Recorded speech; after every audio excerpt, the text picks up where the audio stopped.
¿Vamos a charlar? Vamos a charlar un poco. Prende el puro.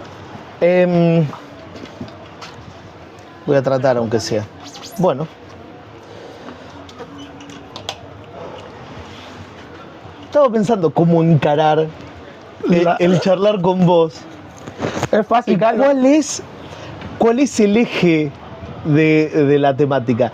Y lo conseguí en una palabra. El eje es el mar. El mar. ¿Existe el concepto de...? Porque se habla mucho de que existe, pero no sé si existe. ¿El concepto de hombre de mar? Sí. Se nace al lado del mar y se vive en el mar. No realmente. Es afición. Cuando tienes afición por el mar y te dedicas a la vida del mar, ya eres un hombre de mar. Yo conozco gente que nacieron en monte adentro y que lo que tenían quizás era un río o algo así bastante cerca y terminaron siendo marineros, así que... Pero vos, en tu Cuba natal, Sí. eras, ya desde chiquitito, fuiste siempre niño de mar. No, lo mismo. ¿Cómo fue? Yo nací, de hecho nací en una finca. Nada que ver, todo puro animales, sembrados y demás. ¿Y cómo llegas al mar? Siempre me gustó desde chiquito ir a pescar y con mi padre iba a pescar mucho. Y ya, cuando cogí la edad de 12, 13 años, empecé con hay una presa grande, se llama la presa de La Coronera. Y ahí es donde entrena el equipo de cabotaje de Cuba. Y me iba yo con ellos ahí a entrenar cabotaje. Y cuando, al cabo ya de un par de años, fue cuando me decidí a irme para Estados Unidos, ya. Y ahí vino la aventura. El barco balsa. Exacto. Y ya, de ahí para allá, siempre vivía al lado del mar. Bueno, ya lo estás mirando. En Estados Unidos, el patio de mi casa era el mar. En Los Cayos, la Florida. Pero para eso tuviste que irte de Cuba. Sí. Vía marítima. Vía marítima, es un crucero vikingo. Sí. ¿Cómo nace la decisión? O sea, hay todo un ambiente político que te incita a una situación. En ese momento había años en los cuales la emigración era algo propio del cubano, pero en un momento tenés que haber tomado la decisión y decir, lo voy a hacer aunque me cueste la vida, porque es riesgoso. Exacto, mira, cuando tú naces en un régimen como el que nací yo y me crié yo, como te he explicado varias veces, antiguamente, antes del año 87, que surgió lo de la perestroika y demás, con todos los países del área de Europa, comunistas y demás, en Cuba, de cierta manera, nosotros lo que conocíamos no nos faltaba de nada, supuestamente. Siempre va a haber el pobre, siempre va a haber el que esté un poco mejor y demás. Nosotros siempre teníamos finca, la comida nunca nos faltó. La parte de tener riquezas y demás no la valorábamos tanto porque nunca la conocimos. No teníamos nunca adquisición a llegar a gente que fuese rica. ¿Me entiendes? Todo el mundo estaba a un nivel. Es lo que ibas a ver de toda una vida. Si no lo conoces, no lo sabes. Entonces, pero ya cuando empiezas a ir a la escuela, te empiezas a relacionar con gente. Yo tenía un amigo mío que era el padre, era embajador en la Alemania comunista. El chaval iba, estudiaba allá, viraba las vacaciones. Imagínate, nosotros lo veíamos como un dios. Decíamos, wow, la ropa, la manera de comportarse, todo no parecía cubano el chavalito. Y yo también quiero eso. Un señor que vivía 4 fincas antes de la mía, era abogado, la familia la tenía casi toda en Estados Unidos y viajaba todos los años a Estados Unidos. Tenía visa, pero visa desde muchísimos años antes de cuando mi padre viajaba y demás también. Era muy amigo de mi padre, entonces cuando él venía, los nietos que eran de la edad mía, te das cuenta que nada, cuando tú ves aquello, tú dices, ¿y esto qué cosa es? Esto es algo que yo nunca he visto, no lo tengo, y te da la ansia por tenerlo. Más bien, más de lo político, porque la ideología cubana viene de los años 50 y pico. Yo nací en el año 74. Yo nací en el régimen, ¿qué voy a conocer? Yo lo único que conocía era por lo que me hablaba mi padre, ¿me entiendes? Y que él no tocaba mucho eso porque no quería meterse en nada, no quería meterse en política. Claro. Mi padre pasó con mi abuelo que murió, mi abuelo era de las Canarias y eran ganaderos en Pinar del Río, la parte occidental de Cuba, y tenía muchísimas tierras. Cuando el triunfo de la revolución, la intervención, le quitan todas las tierras y demás, y aquello fue un fracaso para la familia, ¿me entiendes? Y mi padre no quería nunca hablar de esas cosas. Dijo no y no y no, y su ideología política no existía. Claro. Lo de él era trabajar, lo de él era mantener una familia, hacer dinero y demás, y lo demás no le preocupaba. Volar bajo, que el radar no... Exactamente. En Cuba tienes una cosa que el vecino al lado que te has criado toda una vida, la carne de res, la carne de vaca, la carne de buey, la carne de toro era prohibida. Eso era tabú. Te podían coger con 5 kilos de marihuana y no pasaba nada comparado con cogerte con 1 libra de res. Claro. Y el vecino era el que iba a llamar a la policía. El que te crió contigo toda una vida, el que le llevaste los chiquillos al médico cuando tenían problemas, el que todo eso, nada más se enteraba y era el mismo que te cogía y te llamaba a la policía y te echaba para adelante. Divide y vencerás. ¿Por qué crees que lo hacen? ¿Porque creen en el régimen? ¿Porque eso les da poder o mejor posición con alguien? Carlos, hay tantas versiones de las que te puedo dar. Y tantas personas con tantas formas de pensar diferentes. Exactamente. Antiguamente, en mis tiempos, había fidelismo, no era comunismo. En Cuba no se sabía lo que era comunismo. Eso, a la escala de la persona de a pie, del día a día, no se sabía ni lo que era comunismo. Nosotros en la escuela dimos Mary Angels, marxismo-leninismo y esto y lo otro, pero era una asignatura más de historia, Claro. ¿Tú me entiendes? El que de verdad se quiso meter en eso, muchos fueron a estudiar a la Unión Soviética en aquellos tiempos. Ya te imaginas, tenías que aprender ruso, teníamos la intervención rusa en Cuba, aquello era increíble.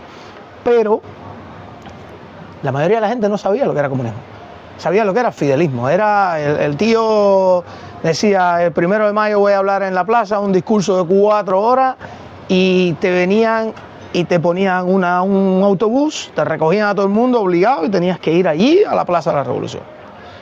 Cerraban todos los centros de trabajo y dale, para allí, y cada vez que el tío decía que voy a hablar, había que escucharlo.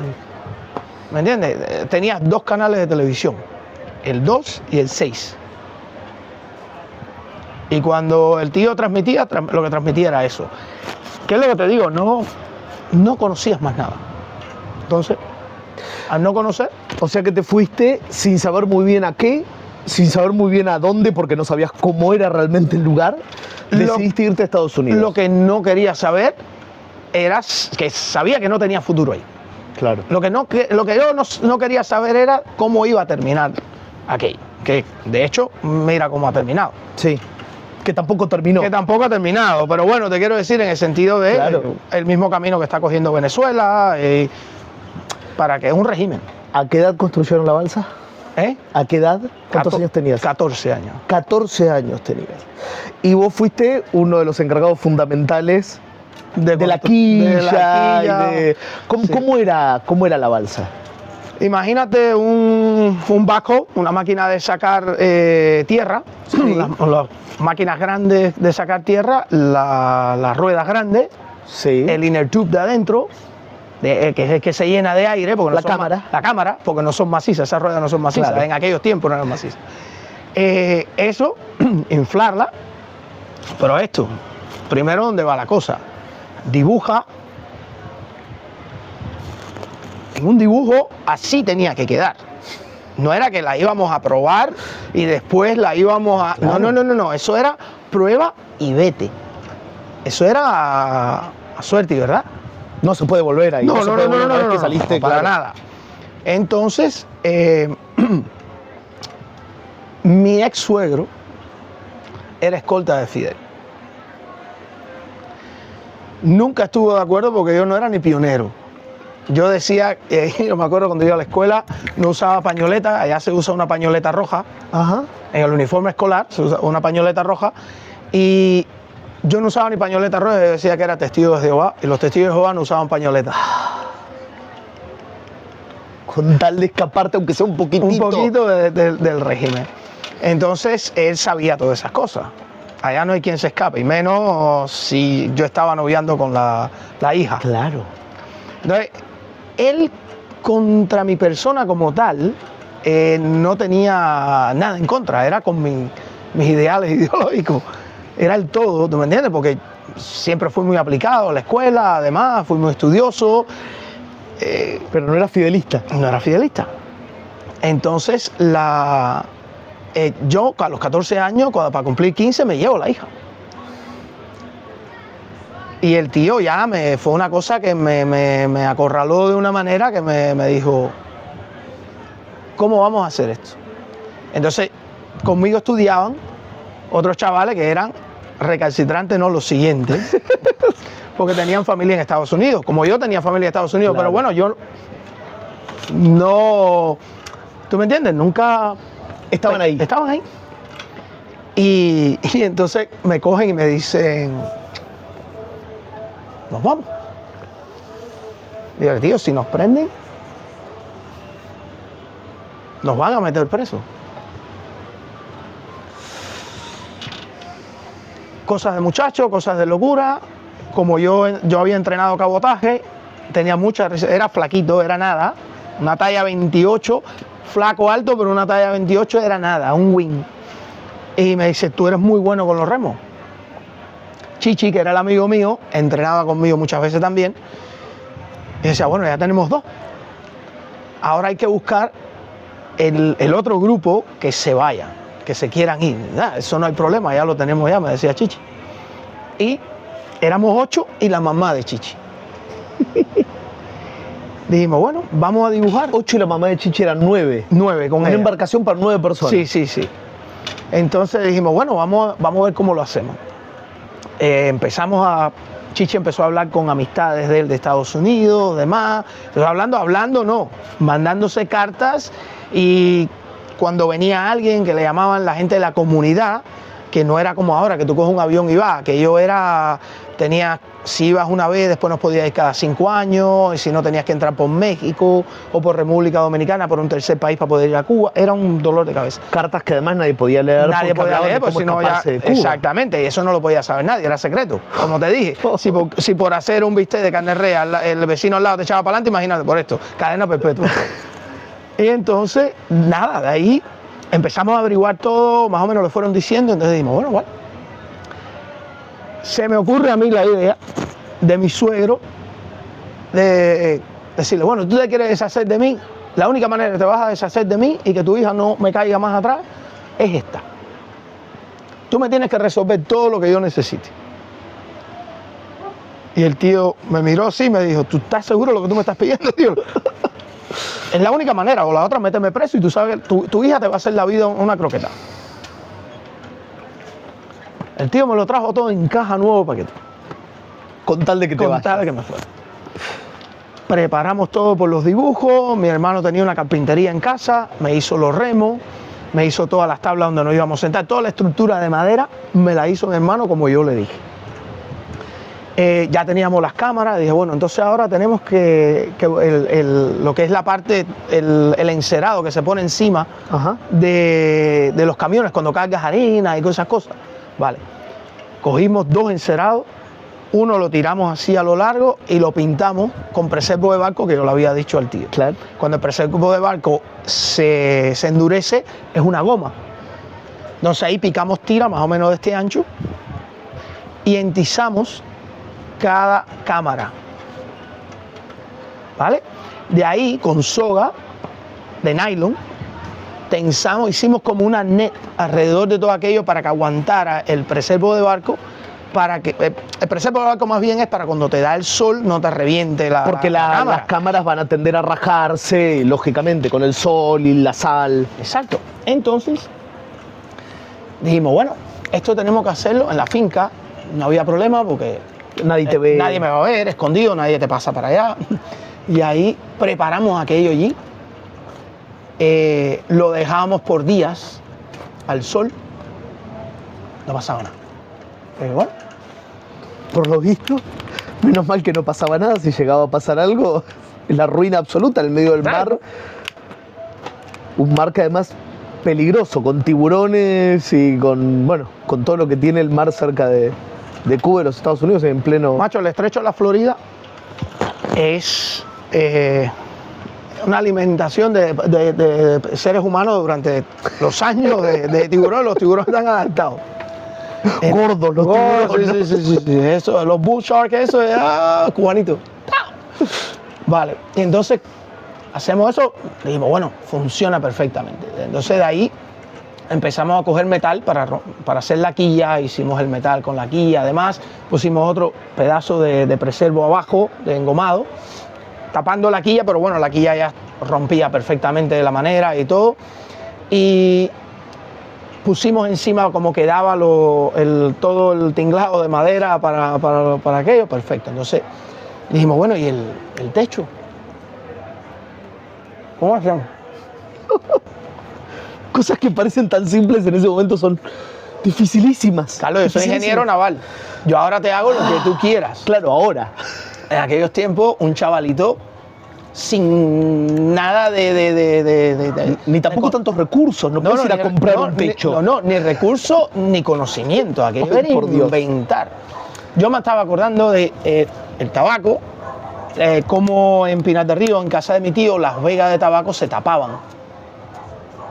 ¿Vale? Entonces se utilizaban unos alambres. ¿Las vegas de tabaco qué son? La vega de tabaco es un sembrado, un campo de tabaco, pero el tabaco no está expuesto al sol, sino se quema la hoja.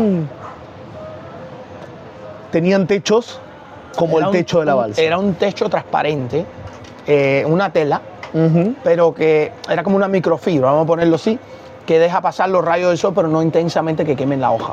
Bien, una media sombra le decimos nosotros. Exacto. Sí, bien.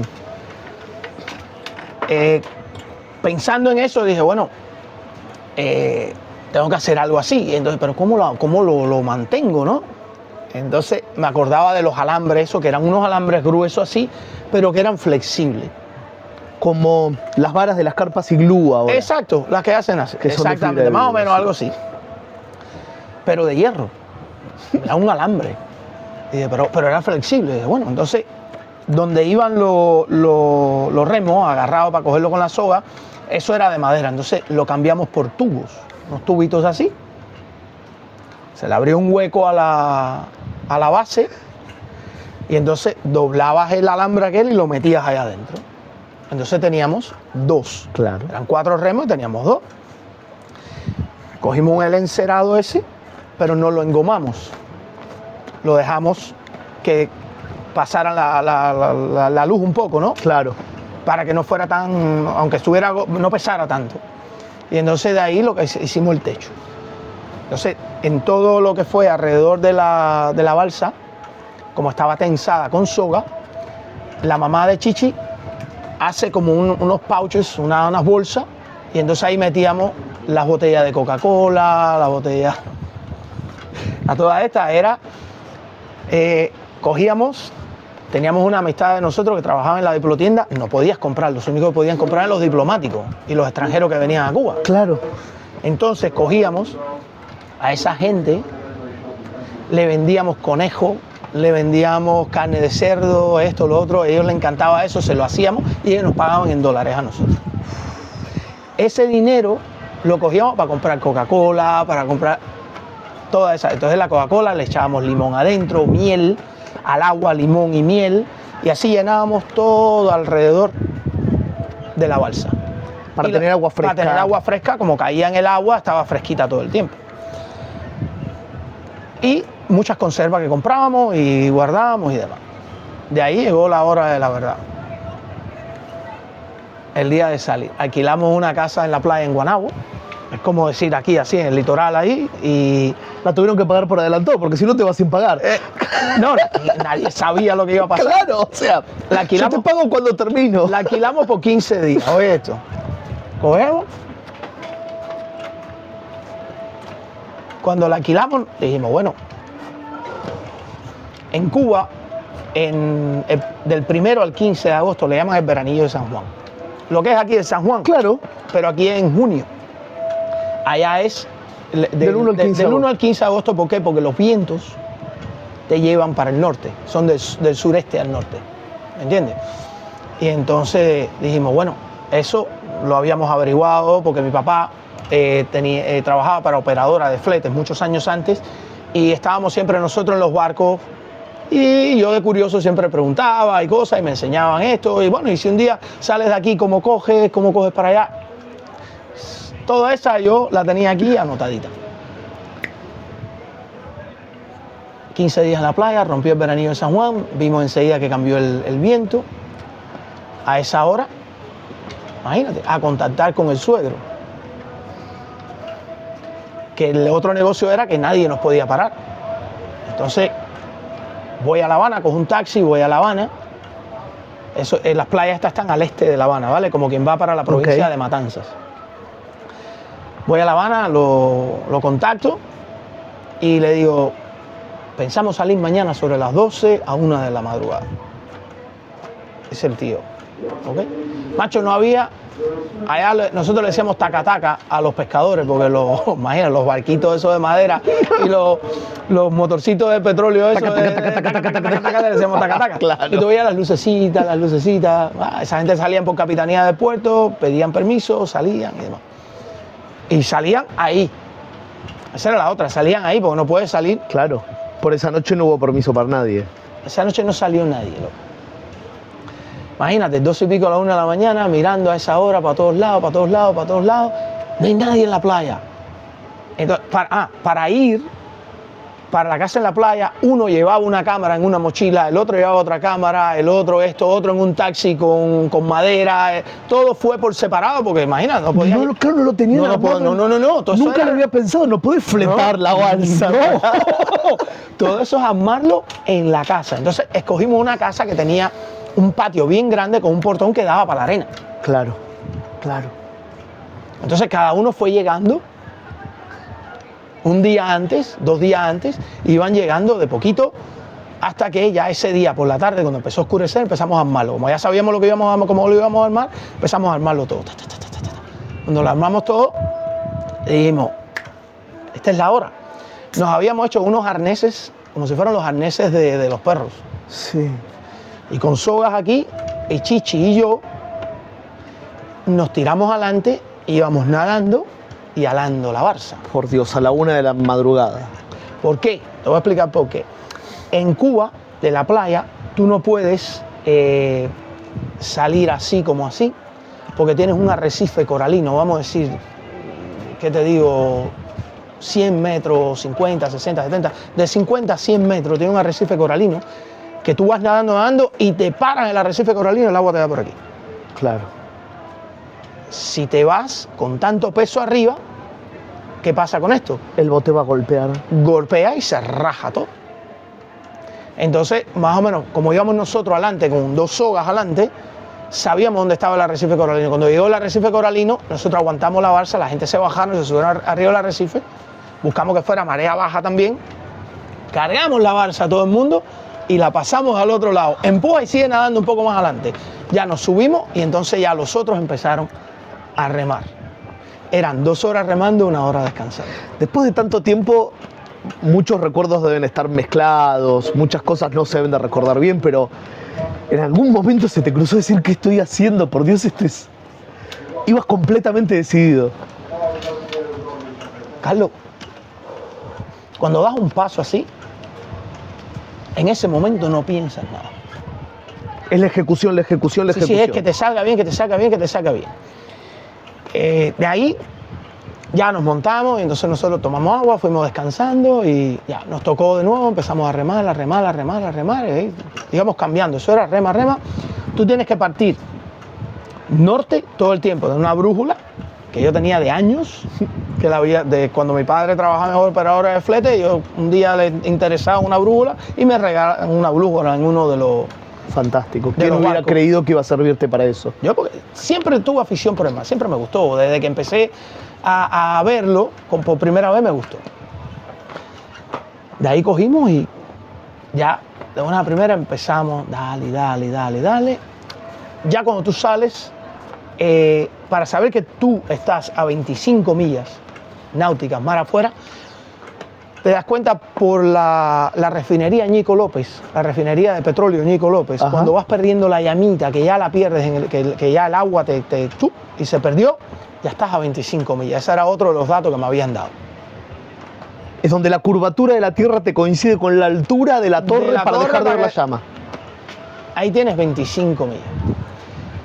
Y dije, bueno, ya estamos salvos. Ya pasamos 12 millas, ya la guardacosta no nos va a ver, ya aquí no nos va a coger nadie. Ahora es, Te queda todo un océano por delante. concéntrate, tienes 90 millas para salir. ¿De cuánto tiempo estamos hablando? Depende, ahora te voy a explicar el porqué. Cuando amaneció, ahí tú no sabes ni las millas que está. La única milla que tú vas a saber es las 25 millas, cuando pierdes la llama. Ya de ahí tú no sabes ya las millas que estás. Un dato muy importante era que me dijeron, cuando tú vas a sentir, ¿vale?, que hay una corriente que te va a llevar para el noreste. Cuando tú sientas que tú estás remando, ¿vale?, y pierdas el control, que vas a remar contra corriente, como Claro. dice el dicho, unas corrientes muy fuertes, son las corrientes del Golfo, que le llaman. Déjate llevar por la corriente. Que te va a estar alejando noreste, te estás metiendo al océano. No, ya tú estás en océano, Claro. pero déjate llevar lo que más puedas. No remes, no hagas nada. Dígale, bueno, vale, ¿qué hago? Hay viento, zafamos de atrás del techo, inflamos la vela, porque el techo era una vela. Claro. 2 remos los pusimos para la parte de atrás y era el timón. Entonces lo que hacíamos era tirando más para el noreste que pudiésemos.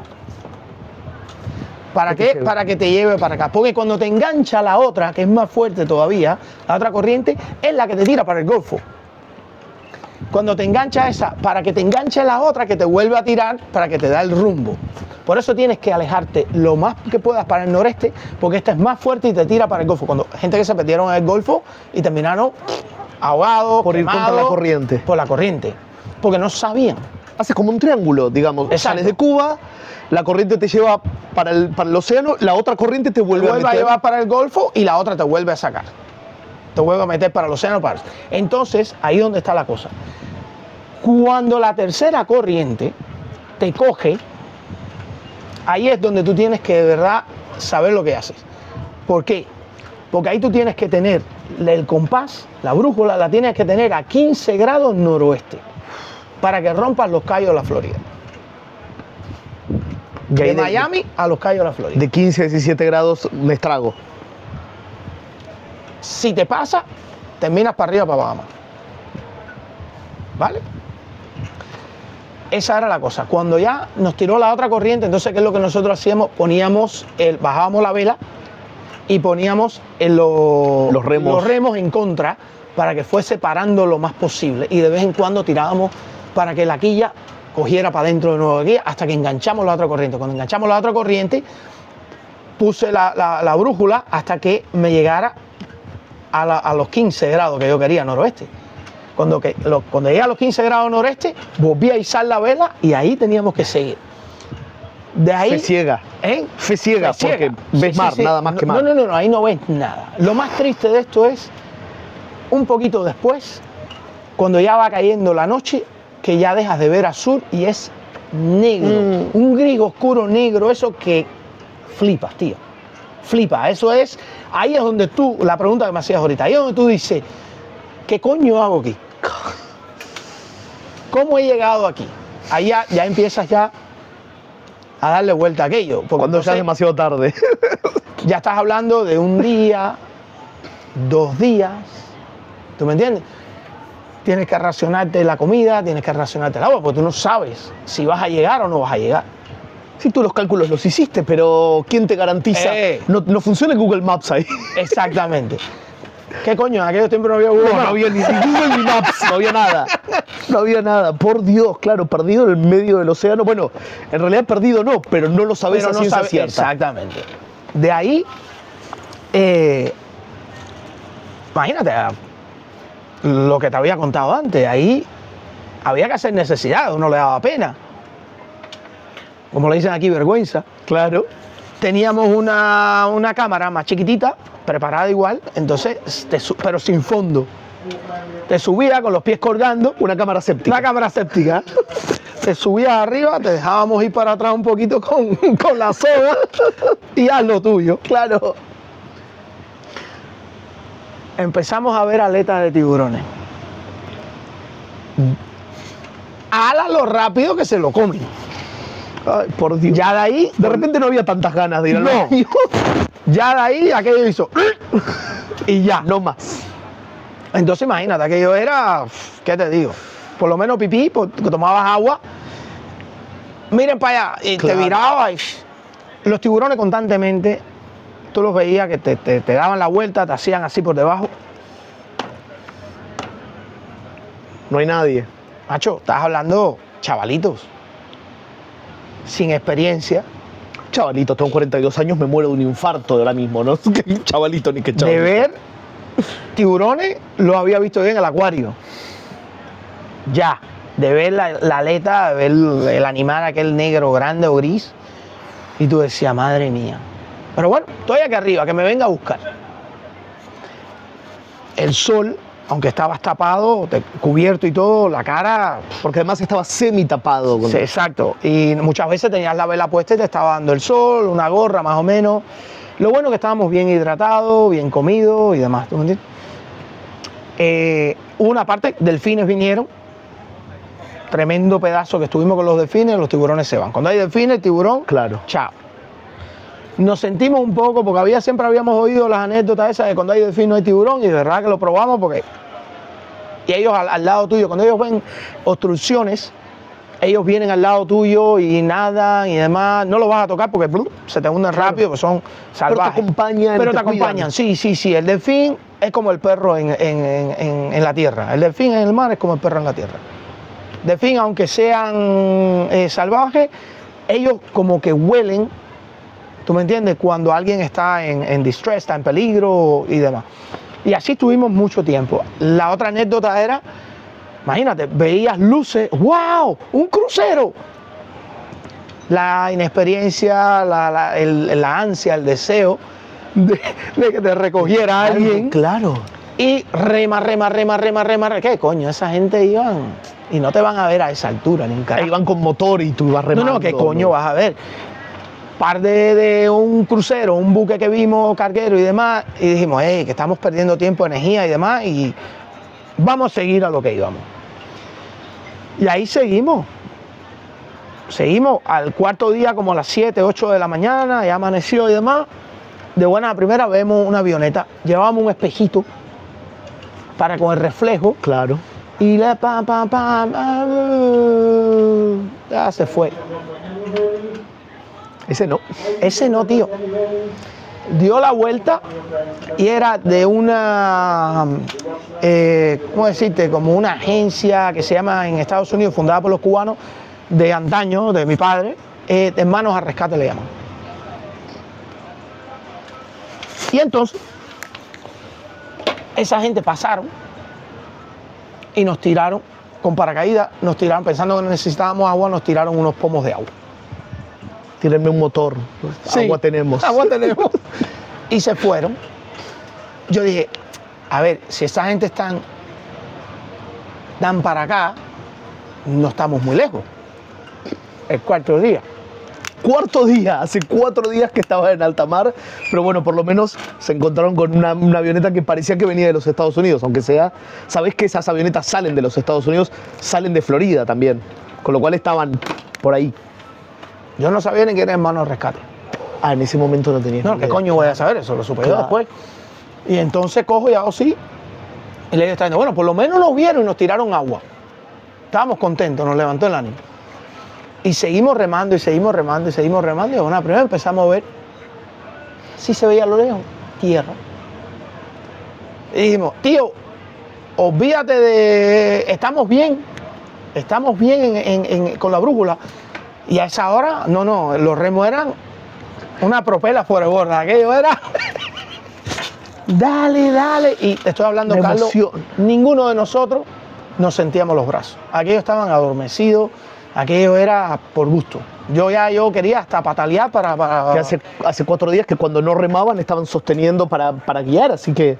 Y entonces nos fuimos acercando y acercando y acercando, poco a poco, las corrientes y el viento, levantamos vela porque había un poquitico de viento, y dale la rema, y dale, y cuando llegamos, ya estábamos en la costa.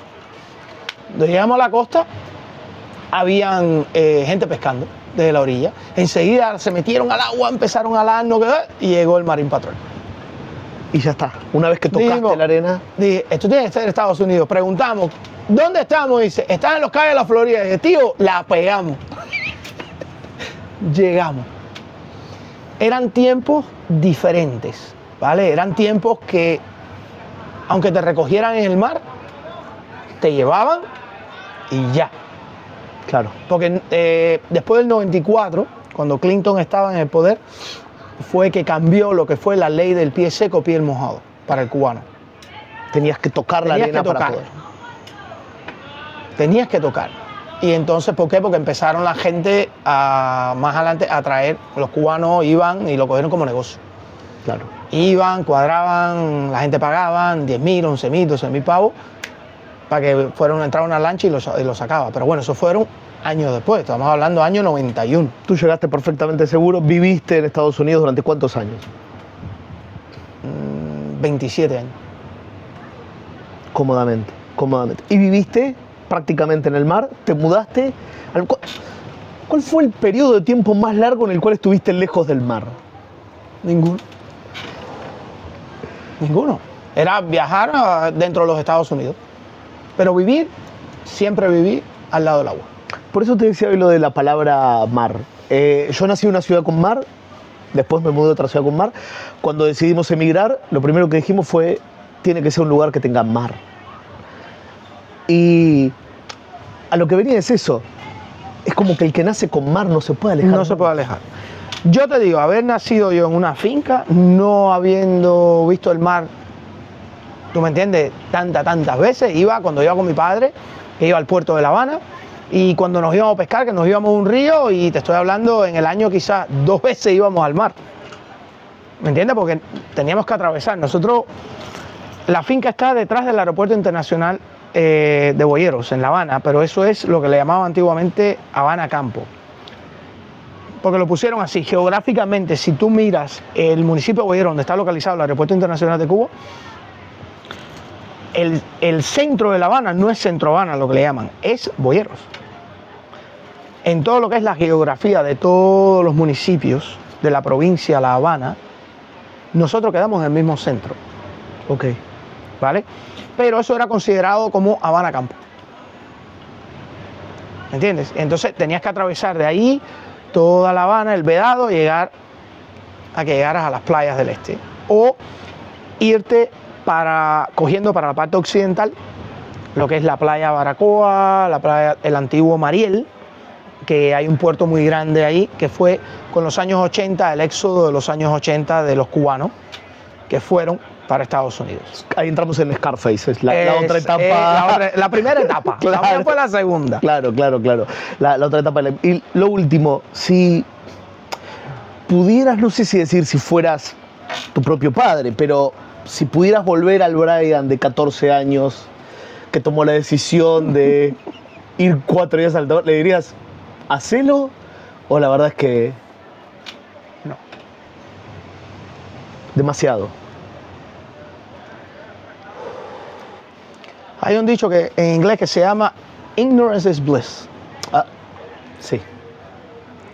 ¿Ok? Cuando no lo sabes, muchas veces al no conocer las cosas, lo haces y te salen bien. Muchas veces conociéndola, al conocer tanto los riesgos que vas a correr, como que dudas de ti mismo y muchas veces el gut feeling, el hunch ese que te da, no lo haces. Por eso te digo, si lo conoces, no lo haces. Tienes que estar hasta aquí de una manera que sabes que no vas a sobrevivir, que no te queda más remedio, que el gobierno o vas a caer preso por cualquier motivo, porque todo era ilegal. Y entonces te llenas de valor y dices, a lo que sea, como lo hicieron muchos en el éxodo del año 94, que fueron alrededor de 42.000 personas que se tiraron en ese éxodo, y hubieron muchísimos, miles, no decirte unos cuantos, miles que fallecieron. No llegaron, se tiraban en cualquier cosa, macho. Hasta que Estados Unidos se dio cuenta y lo que hizo fue poner la fragata y todos los buques cerca de aguas internacionales para empezar a recoger la gente. Pero los primeros que se tiraron cuando salieron, eso fue, muchos se ahogaron. Muchos se perdieron, las corrientes los cogían, claro. Y iban sin preparación ninguna. Fue una desesperación que Fidel determinó abrir las puertas. ¿Por qué? Porque empezaron a haber problemas, empezaron a romper vidrieras de tiendas, como gente que estaban disidentes, que estaban en contra del gobierno, excitaron un poco. Entonces Fidel dijo, esto voy a hacer otro tipo de Mariel. Pues Mariel fue un poco diferente. En Mariel fue a raíz de la revolución, fue del año 59. Ajá. ¿Vale? Cuando ellos se alzan en la Sierra Maestra, a lo que tengo yo entendido, ¿vale? He hablado con gente... De esto cada uno cuenta una historia diferente, sí. Ahí como yo te dije, conocí un señor en Estados Unidos, e hicimos muy buena amistad. Me enteré después que él fue hijo de uno de los comandantes Mora, son dos hermanos. De hecho, uno lo conocí porque vivía cerca de la finca donde yo me crié. Y ese era el que me entrenaba a los perros a mí para la finca, a los perros de cacería y todas esas cosas. Entonces, todos esos fueron alzados con Fidel cuando la Sierra Maestra y demás, cuando triunfó la revolución. En el año 59. Después, Fidel sabía que él no podía ser el presidente. Él lo tenía muy claro. Él no iba a ser el presidente a raíz del triunfo de la revolución. ¿Por qué? Porque él tenía dos sombras muy grandes. Una, Che Guevara, que fue lo que hizo. Lo mandó a Bolivia a luchar en Bolivia. ¿Y qué fue lo que pasó? Ahí mismo lo mandó a matar. Lo sabía, si Che viraba, Che tenía mucho pueblo en Cuba. Tenía Camilo Cienfuegos. Camilo Cienfuegos, ese era un tío que era por ahí. De hecho, le salvó la vida tanto al Che como a Raúl como a Fidel en la Sierra Maestra. Ese automáticamente, la historia es que él estaba en Barbados, lo mandó a buscar a Barbados, la avioneta se perdió. Supuestamente se cayó en el mar y no me acuerdo qué día es ahora porque ya se me olvidó. Todos salen en las escuelas a tirarle flores a Camilo al mar y demás. Esas eran las dos grandes sombras que él tenía. Las eliminó y fue inteligente. Dijo, bueno, primero voy a poner creo que era Dorticó se llamaba o algo así. Un tío muy inteligente, pero él lo volvió loco. De hecho, Dorticó se volvió loco. Y entonces ahí fue donde él coge ¿tú me entiendes? La presidencia de... Además fue inteligente porque si algo fallaba en ese primer momento, que era muy factible, no ser él la cara visible del fallo. Exactamente. Hubo un fallo muy grande. También hay muchas hipótesis sobre eso. Cuando hay una invasión muy famosa que está en los libros, está en la historia, que es la invasión de Bahía de Cochinos. Uh-huh. ¿Vale? Supuestamente creo que era Kennedy el que estaba en todo eso y Kennedy no apoyó a la invasión. Y está la otra hipótesis de que Kennedy fue, aparte de tantas otras cosas, de la mafia, de esto, de lo otro, que a Kennedy lo matan también por lo de Bahía de Cochinos. Son hipótesis, ¿no me entiendes? ¿Quién lo sabe? De acá no se sabe. Entonces,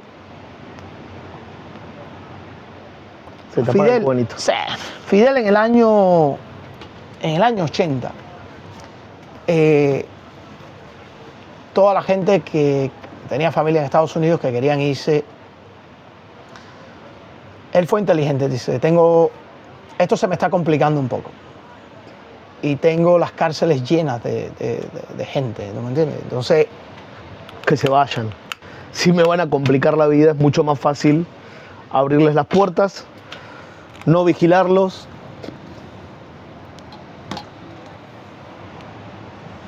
Pero claro, se van sin recursos, sin saber. Fidel abre las puertas del Mariel, el puerto de Mariel, en el año 80. Y lo que hacía era, por ejemplo, tú eras mi tío, estabas en Estados Unidos, sabía lo que había. Tú fletabas un barco camaronero, por ejemplo, venme a buscar la familia que ya estoy. Ibas fletando el barco, llegaba y cuando llegaba tenías 5 de la familia. Montaban 1 o 2 y el resto montaban presos, te montaban locos de los manicomios. Él limpió con todo. Eso fue lo que hizo. Y en el año 94, más o menos, trató de hacer lo mismo, pero toda la gente que no quería estar y los que se sabía, los que no se sabía, él los dejó que se fueran. ¿No generó eso un estigma con los cubanos en Estados Unidos? No. Bueno, ojo. El cubano que llevaba de los años 50 y pico, 60 en Estados Unidos, era otro tipo de cubano, con otra ideología, ya un cubano muy americanizado, pero con mucho odio hacia Cuba y hacia la dictadura y toda la gente que estaba con Fidel. Pero, ¿qué pasa con esto? Eran gente de otra época. Era gente trabajadora, era gente emprendedora, era gente que sufrió mucho la separación de la familia y demás, se tuvieron que ir y dejar todo atrás. Gente que estaba en muy buena posición antiguamente. Claro. Esa gente hicieron su vida allá, como muchos se fueron para Venezuela, otros se fueron para Costa Rica y de ahí emigraron a Estados Unidos y demás. Pero cuando llegó la gente del 80, aquello fue la masacre, aquello fue la gente dormía en los parques, la gente robando, metido en la droga y demás. Eso creó ese estigma, esa división de no querer el cubano, claro, en Estados Unidos y por toda esa gente. De ahí, cuando ve el año 94, ya aquello había una experiencia anteriormente sobre el 80 y hubo muchos problemas. No te voy a mentir. Pero se barajó bien. Clinton fue muy inteligente. O bueno, la administración de Clinton fue muy inteligente.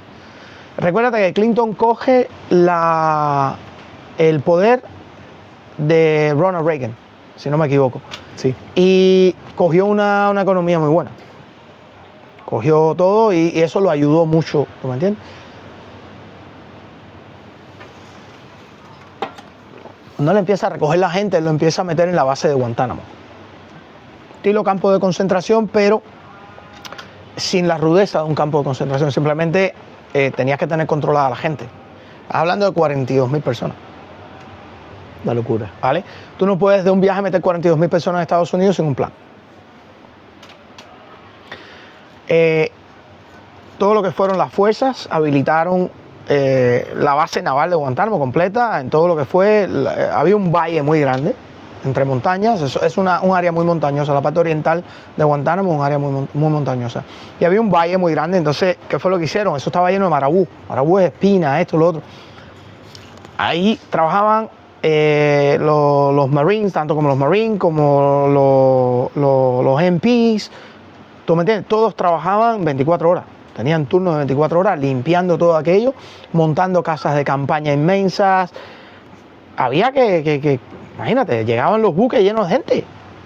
Entonces llegaban, pasabas por un procesamiento, como te llamas, esto, lo otro. Entonces te ponían un reloj que se llamaba Dempet. Era como un relojito sellado.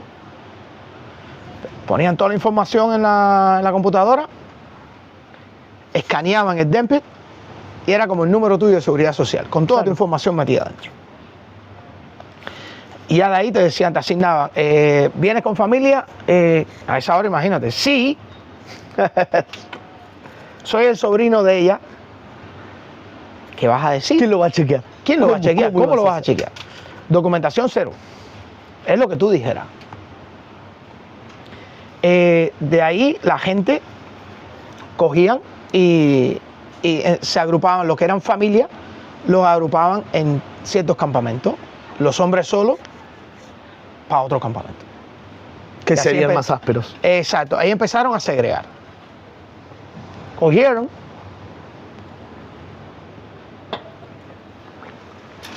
y ahí empezaron la agencia World Relief y demás, empezaron a ir a Guantánamo Bay y demás, y ya tenían a todo el mundo dentro, ¿vale? Habían alguna que otra gente que seguía recogiendo y seguían llegando, pero de poquito. Cuando empezamos nosotros con World Relief, empezamos a ir allá y demás, dormíamos en un crucero de 3X panameño y entrábamos a los campos, teníamos identificación para entrar a los campos. Imagínate, yo, balsero al fin, dije, coño, esas son mi gente. Claro. Firmé con esa gente para ir para allá y demás, te pagaban, era voluntario, pero tenías una paga también por ir allá. De ahí yo empecé a ayudarlo todo lo que era distribución de comida, distribución de chores, camisetas, sandalias, todo eran donativos de tiendas de Estados Unidos, de cubanos, de esto, básica. lo otro, lo básico. Había que crear condiciones, porque no se sabía aquello dónde iba a parar. De ahí empezó a crearse lo que le llamaban el CRS, que eran los primeras gente, casi todos eran cubanos, y algunos americanos con intérpretes. Bien. Que preparaban, iban a los campamentos, preparaban las familias, preparaban todo, hacían un file para un procesamiento de inmigración. Entonces empezaron a llegar la gente de inmigración. Estoy hablando de esto al cabo de los 6 meses. Empezaron a llegar la gente de inmigración y cogiendo todos los files de eso del CRS, todavía a entrevistas primero con el CRS y ya preparaban, entonces ya después te daban una entrevista con inmigración. Empezaron a sacar primero a las personas mayores, las mujeres que estaban embarazadas y las mujeres con bebés, niños pequeños y demás. Bien. Se iban hombres también que estaban en el mismo núcleo familiar. Y así fue que empezaron a sacar, hasta que se quedaron los hombres que estuvieron año y pico. Muchísimo tiempo.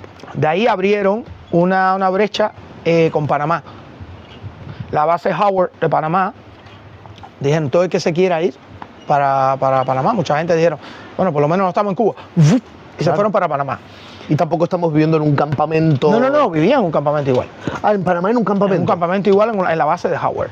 Pero por lo menos no estaban en tierras cubanas, aunque fuese territorio de Estados Unidos, pero no estaban en tierras cubanas. La gente se puso a pensar, bueno, por lo menos estamos en Panamá. Claro. Aquí nos pueden pasar por la fronterilla.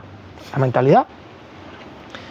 Y de ahí cogieron y se formaron unas revuelas grandes allá y volvieron a mandar a esa gente. Pero bueno, ya cuando mandan a esa gente ya habían habilitado, al lado de la costa había un aeropuerto de helicópteros, lo habían desmantelado de los helicópteros, se quedaba el hangar como centro de procesamiento y hicieron como unas casitas de madera y ya la gente vivía, ya no vivían en carpa, vivían en una casita más de madera. Claro. Los cubanos dijeron, los jamaiquinos cocinaban para los cubanos, aquello, ahí hay habían dos restaurantes jamaiquinos, imagínate, muy picante, muy todo, el cubano no está acostumbrado al picante y aquello era de madre. Entonces empezaron a los cubanos, ¿tú me entiendes?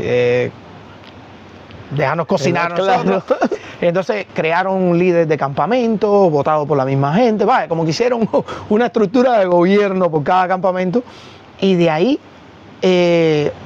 sacaron gente, grupos para que fueran a cocinar, unos hacían desayuno y almuerzo, los otros hacían la cena y cosas así. Empezó a tornarse una estructura, una sociedad. Sí.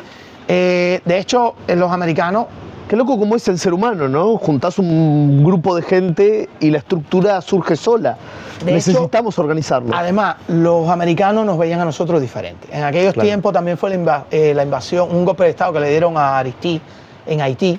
Claro. Y tenían a los haitianos en campos de concentración al lado de nosotros muchas veces. Aquello era un desastre. Estaba el AIDS que daba el cuello ahí. Y entonces ellos, date cuenta, los llevaban durísimo. Los americanos llevaban durísimo a los haitianos. eran muy sucios, desgraciadamente. Son gente pobre, como esta gente que se tiran en cayuco de Senegal para acá, que son gente pobre. Entonces la gente, los americanos veían aquello porque veían los desastres que hacían los haitianos en los campamentos y en las condiciones que vivían, y era de madre aquello. Entonces, pero con nosotros no, con nosotros, de hecho, con nosotros ellos no entraban, no podían entrar ni con armamentos adentro del campo. Se ponían a jugar béisbol con nosotros, fútbol, de todo, nos traían cosas. Había mucha cercanía, había una cercanía cultural. No, de hecho, hicieron amistades con nosotros, que aquello era increíble. Era como un campismo. Aquello se tornó de un campo de concentración a un campismo. Y estuvo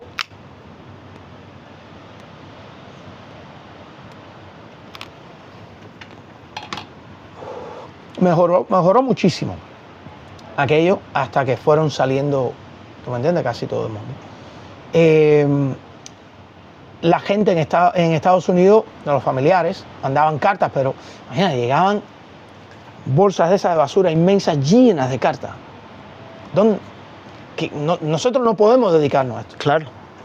Yo hablé con el general, el jefe de la misión, y le dije, habilítame en el hangar, habilítame, tengo un grupo de gente y habilítame, porque toda esta gente tiene un template, tienen un nombre, tienen una organización, una casa de campaña, una casita. Habilítame ordenadores para que tengan toda la información de cada uno. Le vamos entrando los nombres que vamos los tenemos en las registrados cartas, y podemos... y vamos tirando en trays y se los vamos repartiendo para que tengan comunicación. De ahí pasamos ya a paquetería. Ya como se estableció el correo, Claro. ya entonces los barcos venían con paquetería. Entonces venían los senadores cubanos, venían toda la gente que estaba en la política, que eran cubanos, venían a ¿cómo se llama esto? Y venían con las bolsas de cartas, venía aquello, ya los barcos venían con paquetes. Imagínate, eso fue un año y pico que se demoraron gente ahí. Mucho tiempo. Familias enteras ahí, muchísimo tiempo, claro. Y se fue mejorando las cosas. Hasta que pudieron entrar poco a poco la gente, hasta que ya todo el mundo. Entonces, muchas ONGs, iglesias, para la gente que no tenía familia y para los que tenían familias, para el sistema de procesamiento.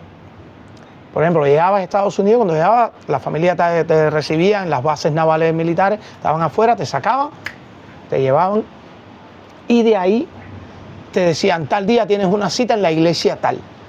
Ibas a la iglesia y había gente de inmigración ahí, porque en aquellos tiempos en Miami había una sola oficina de inmigración para todos los emigrantes. Con 42.000 cubanos nada más. Solamente, más todas las otras gente que vienen de Centroamérica, Suramérica, cruzando fronteras, esto, lo otro, todo el que está irregular y demás.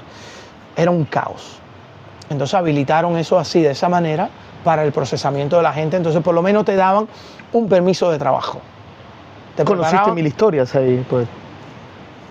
¿Qué te digo? Puedo hacer un libro, para serte sincero. Y lo mío, cuando yo llego, que se me olvidó esa parte, que me recogen la Guardia Frontera y demás. ¿Tienes familia? Sí. ¿Tienes número de teléfono? Sí. Le doy el número de teléfono, llamaron, esto y lo otro.